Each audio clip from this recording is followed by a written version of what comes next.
Au centre du village de Bussy-le-Grand, en Côte d'Or, l'église Saint-Antonin se dresse comme l'un des plus beaux témoins de l'architecture religieuse romane de l'Auxois depuis le XIIe siècle.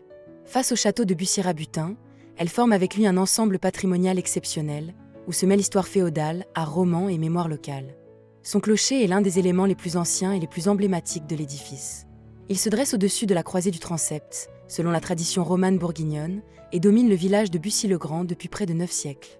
Il a été rehaussé au XIXe siècle d'un étage supplémentaire. Cette surélévation modifie sa silhouette, mais respecte l'esprit de la construction médiévale.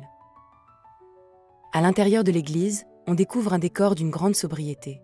La nef romane s'impose immédiatement. Elle se déploie en 3 vaisseaux, avec une nef centrale soutenue par de puissants arcs doubleaux.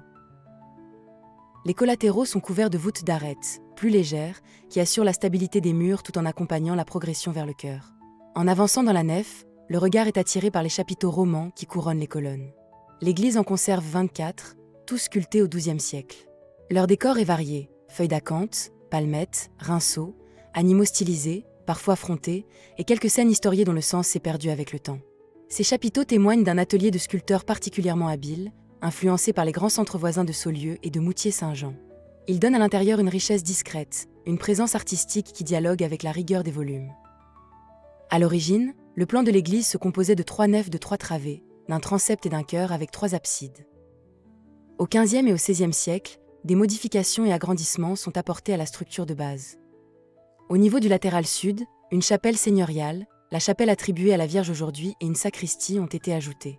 Cette dernière a été ajoutée précisément en 1555. Étant fermée, lors de ma visite, nous ne pourrons donc pas l'observer.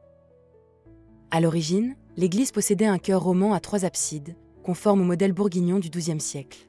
Une modification majeure intervient au XIXe siècle, lorsque le chœur roman est entièrement reconstruit. Les 3 absides médiévales sont démolies et l'on édifie une rotonde orientale, plus vaste et plus lumineuse. Ce nouveau chœur répond à plusieurs objectifs: agrandir l'espace liturgique, moderniser l'église selon les goûts du moment, offrir une meilleure luminosité et adapter l'édifice aux pratiques religieuses contemporaines. La rotonde, avec ses fenêtres élargies, contraste avec la nef romane, mais s'intègre harmonieusement à l'ensemble.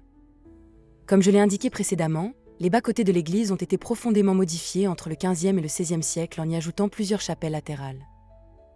Elles donnent au collatéral nord un aspect plus complexe et plus irrégulier que le collatéral sud.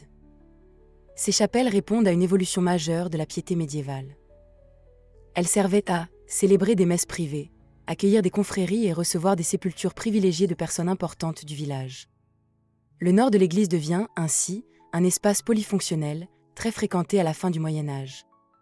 Au terme de cette découverte, l'église Saint-Antonin de Bussy-le-Grand apparaît comme un véritable livre de pierre, où chaque siècle a laissé sa marque, sans jamais effacer l'héritage du XIIe siècle. Aujourd'hui, Saint-Antonin est l'une des plus belles églises romanes rurales de l'Auxois. D'ailleurs, elle est classée, en totalité, au titre des monuments historiques depuis juin 1915. Je vous remercie d'avoir regardé la vidéo jusqu'ici. Je vous prépare de nouvelles visites. À très vite.